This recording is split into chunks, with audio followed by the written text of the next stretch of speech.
Our keynote speaker is a target and victim of lawfare.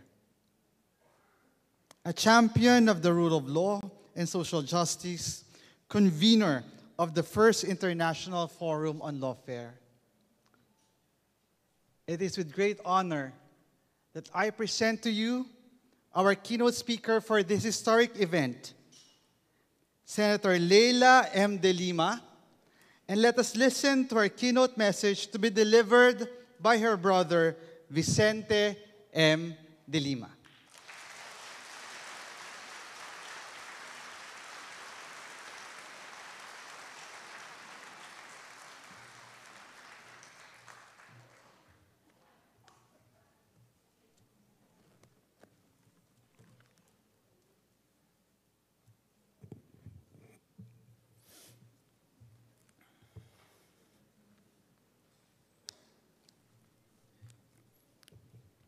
Keynote speech by the Honorable Leila M. de Lima, Senator of the Republic of the Philippines. Keynote speech entitled, Uncovering and Fighting Back Against the Practice of Promoting Oppression Through the Weaponization of the Law, a call to reclaim the dignity of the law. Our very distinguished plenary speakers, reactors, moderators, members of the diplomatic community, the legal profession, the academe, civil society groups, and the media, dear students and other delegates to this milestone event, a most delightful good morning. It is a great honor to be a part of the first ever International Forum on Lawfare, or the weaponization of the law against democratic dissent, which was made possible and made a reality by the efforts of the organizers, namely the Salle University, Human Rights and People Empowerment Center, alternative law groups, the Committee for the Freedom of Leila de Lima, and our media partner, Rappler. In an opinion piece that was published on the day that marked my 1000th day of unjust detention, I wrote about a silent pandemic that is afflicting the world. I was referring to the phenomenon called lawfare, derived as a portmanteau of the words law and warfare, which is used to signify a form of war consisting of the use, quote, of the legal system against a perceived enemy, such as by damaging or delegitimizing them, tying up their time, or winning a public relations victory, unquote. As a long-standing defender of the rule of law, I value this gathering as being one decisive step towards fighting this pandemic. By the very act of uncovering its face and giving a label to it, we have made it silent no more. From my place of detention, more than 9 kilometers away from the Salle University, deep inside the headquarters of the Philippine National Police, surrounded by armed guards that have been ordered to keep me contained within high walls that are topped with barbed wires, hidden, imprisoned, vilified, yet never silenced, never cowered, or never defeated. I tried to think of the best way to describe what today's forum means. This forum attempts to be many things. On one hand, it aims to be a gathering of experts, taking an academic and objective approach to studying the phenomenon called lawfare, in order to explore its growth and spread, and its ripple effect beyond parochial politics to the broader questions of its effects on the very foundations of nations and societies, such as democratic ideals, nation building, global governance. On the other hand, it aims to remain rooted on its most basic aspect, the human aspect, the havoc it plays in individual lives. For that is the very core at the vileness of weaponization, it turns the people's shield from oppression into the very tool of oppression they need protecting from, all for political gain. In truth, weaponizing the law victimizes human beings in many ways in different levels. It destroys individual lives. It destroys families. It destroys society by turning the people against each other through the spread of false information and accusations. It destroys nations by destroying the trust that holds together the social contract between the government and its people. The protector becomes the hunter, the protected becomes their prey, until what is left is a people living in fear and oppression without a voice to defend themselves or advocate for reforms. It destroys the hard-fought peace among nations that have kept a world war at bay for more than 70 years. Yet, admittedly, it is nothing new. We are not here to idealize the law or view it from the rosy lens of nostalgia. It has always had the potential to be a tool for both good and for evil. As soon as it was established as an instrument of justice, quote and unquote, it already bore the potential to be weaponized and politicized against perceived enemies. So more than anything, this has to be a gathering of the brave enough to share their experiences as victims of lawfare, brave enough to share their experts' take on what turns governments and public servants into oppressors of the people they swore to protect. But most of all, brave enough to face the reality that the weaponization and bastardization of the law cannot really take root and overtake justice as its twin pillar without the complicity or, at the very least, the passive acquiescence of the people. At some level, is there a seed of doubt that leads the people to question whether law, when fairly administered in accordance to truth and justice, is incapable of preserving peace and security? It is only when we face the ugly truths that make this ugly side of the law a reality that we can fight it. And I think we have to begin with the most basic question. What do people seek in society? Obviously, they do not seek law for the sake of law alone. It must serve a purpose. But what purpose? When I called Lawfare as a global pandemic on the occasion of my 1,000th day in detention last November 20, 2019, I had no idea how apt the term global pandemic was going to prove to be. I expressed then my concern about the erosion of the rule of law, and with it, not just of the concepts of truth and justice in our country, but the very foundations of our democracy. But just a few weeks later, lawfare proved to be more fatal than I myself anticipated.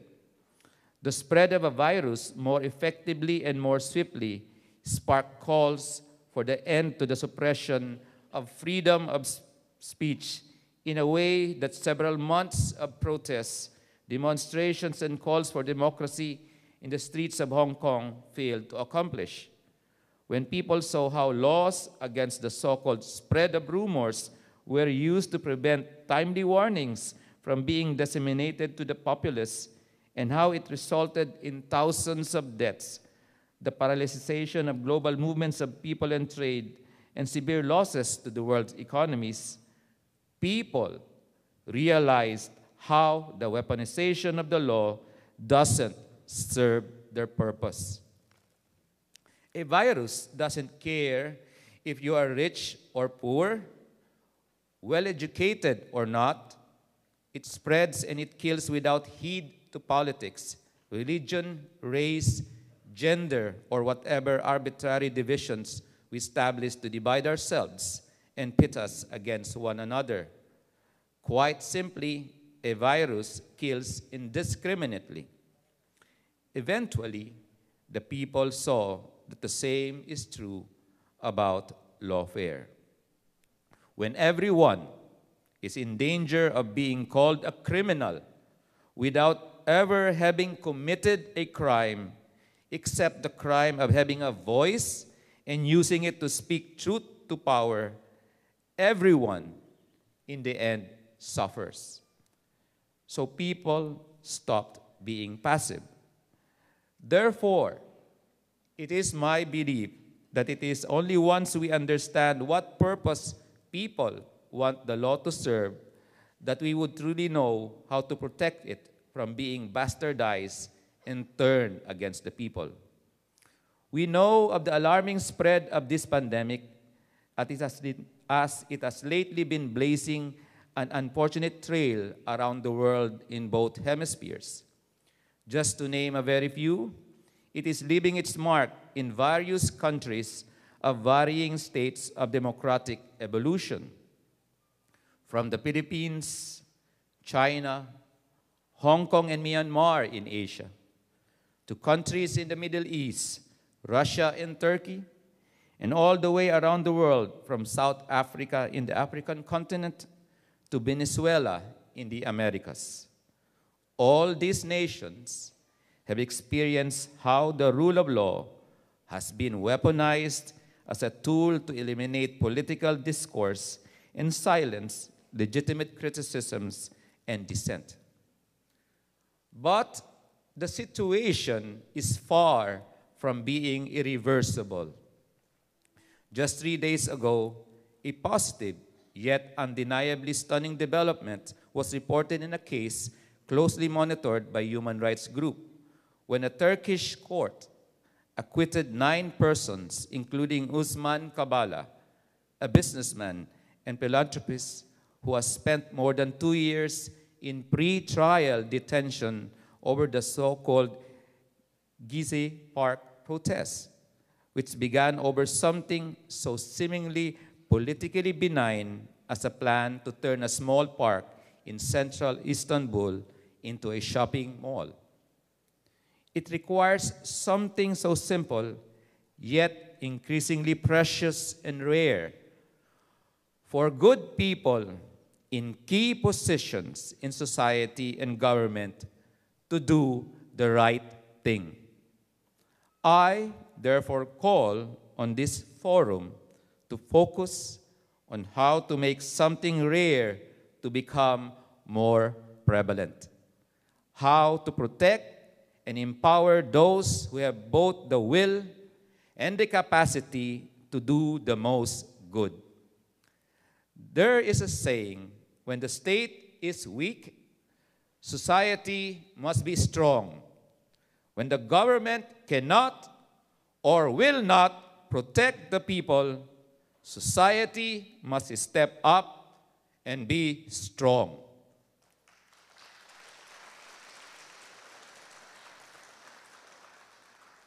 That is what this forum ought to be. It must ultimately be a call to action, calling on everyone, especially the members of the legal community and those involved in the administration of justice, to uphold the rule of law and defend it against lawfare. If we fail to act, soon it would be too late. What was once deviant behavior will be normalized, and we would have lost our best chance to protect the democracy and freedoms of this and future generations.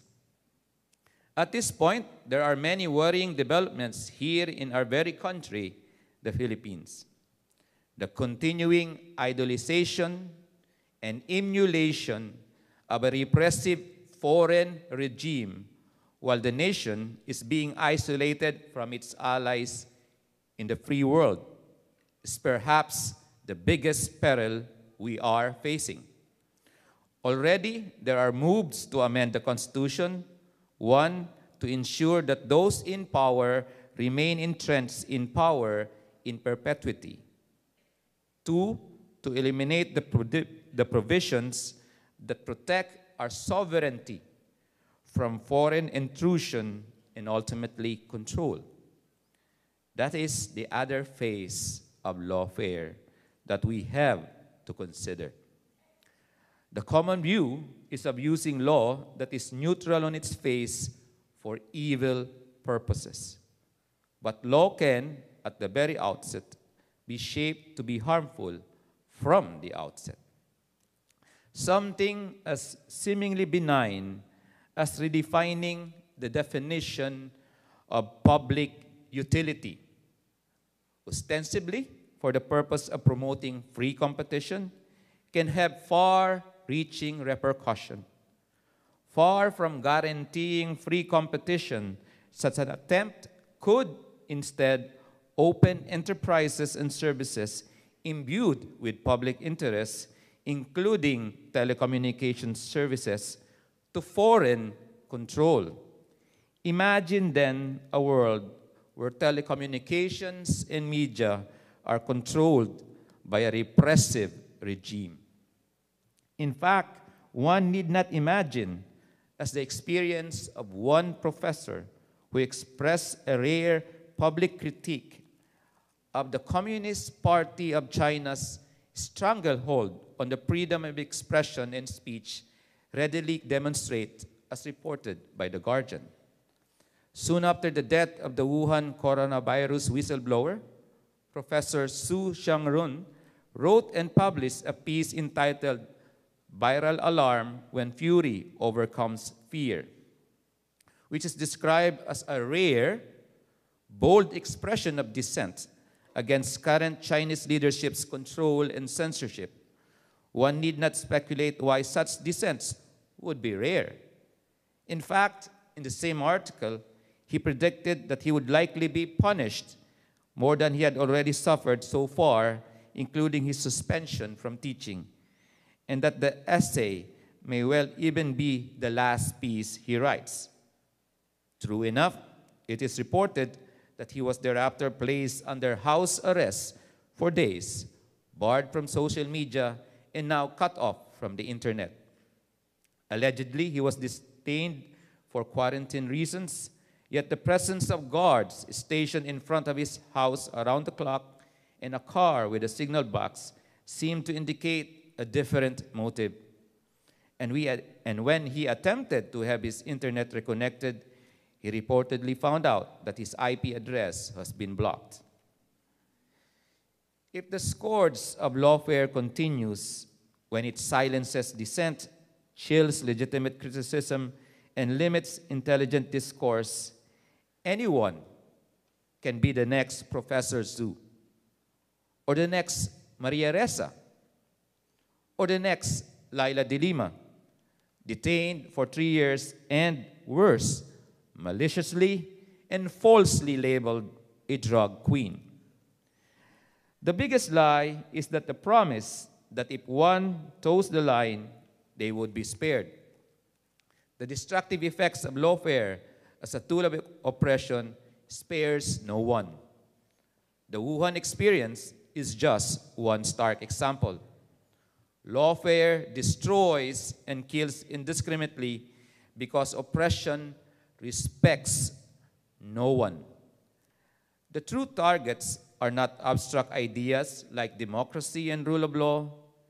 Destroying ideas is merely the means to an end, the end being the destruction of humans and their humanity to transform them into nothing but slaves and factors of production that serve the sole purpose of enriching those who wield oppressive power.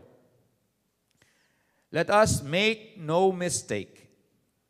This is a fight to preserve human life and dignity. Nothing more and nothing less. Let this forum serve as one decisive step as we fight to reclaim the power of law as an instrument of justice for the protection of people, not against people.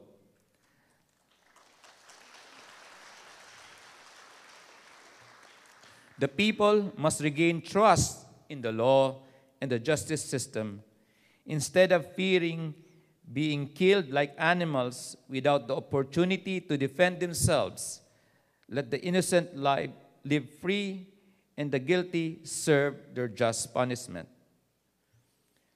For myself, I remain defiant. I refuse to be silenced and coward. I refuse to remain as merely another victim of lawfare.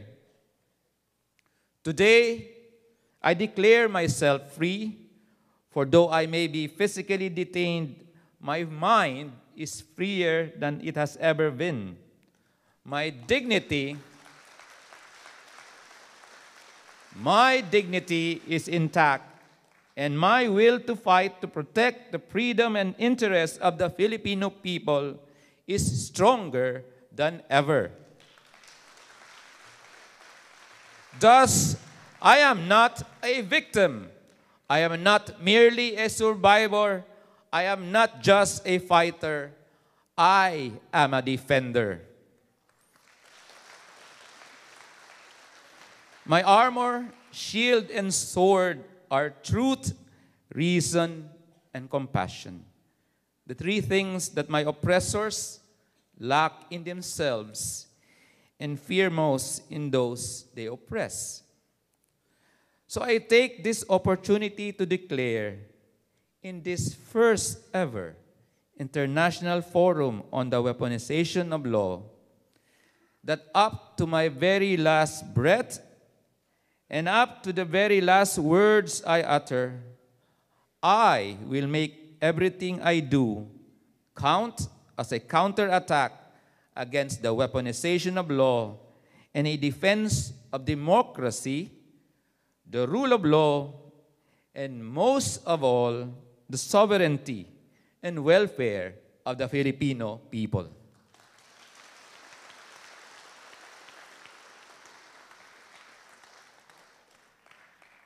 I wish everyone a most empowering day.